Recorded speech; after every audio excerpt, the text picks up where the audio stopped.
Carla ayaw nang magpaawat. Bagong aabangan sa Jumcar ikakagulat ng lahat. First time ever ito. Magandang araw at isang mapagpalang araw sa inyong lahat mga kalingap, sanay hindi nyo po makalimutan na mag-like sa video na ito.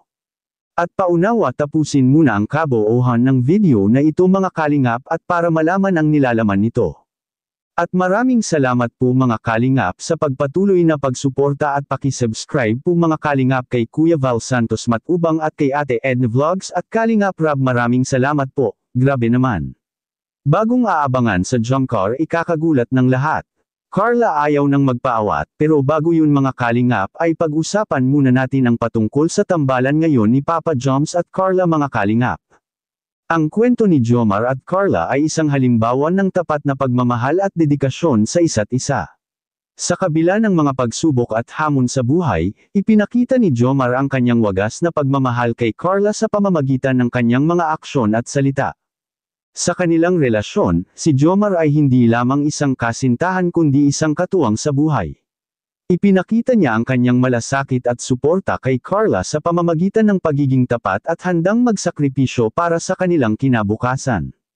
Ang kanyang mga desisyon ay palaging isinasaalang-alang ang kapakanan ni Carla, na nagpapakita ng kanyang seryosong intensyon na magpatuloy ang kanilang pagmamahalan.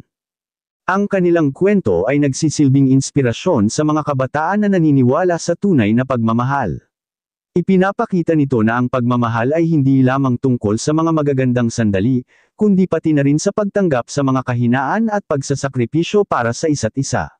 Sa pamamagitan ng kanilang kwento, natutunan natin na ang tunay na pagmamahal ay hindi nasusukat sa material na bagay, kundi sa mga simpleng bagay na nagpapakita ng malasakit at dedikasyon sa isa't isa. Ang kwento ni Jomar at Carla ay isang paalala na ang tunay na pagmamahal ay hindi natitinag ng oras at pagsubok. Ang kanilang wagas na pagmamahal ay nagsisilbing gabay sa atin na sa kabila ng lahat ng pagsubok, ang pagmamahal ay may kapangyarihang magtagumpay at magpatuloy.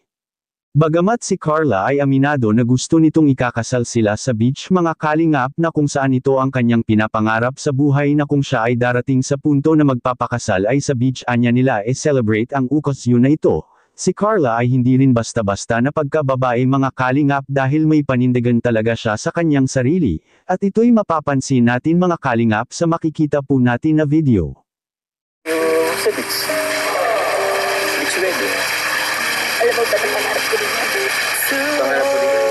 Beach wedding. Ang masaya yun ah. Tapos akong tanong, kailan kaya yun? Sana tayo pa nun. Oh?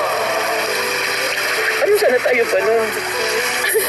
Grabe ka naman. Alam mo, ang negative mo talaga kahit kailan. Parang ayaw mo naman ako maging future husband mo eh. Nagbago naman ako kahit konti. Oh? Baka may ano ako. Baka may ano ka lang? Wala ako. Akala ko baka na. Nahirapan ka ba? Di mo abot? O sige, trip tayo. Yun. Abot mo na ba? Hindi pa? Hindi pa?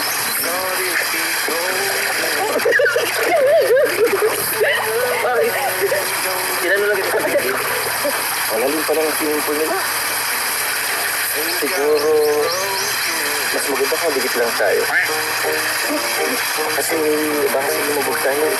Dikit lang tayo.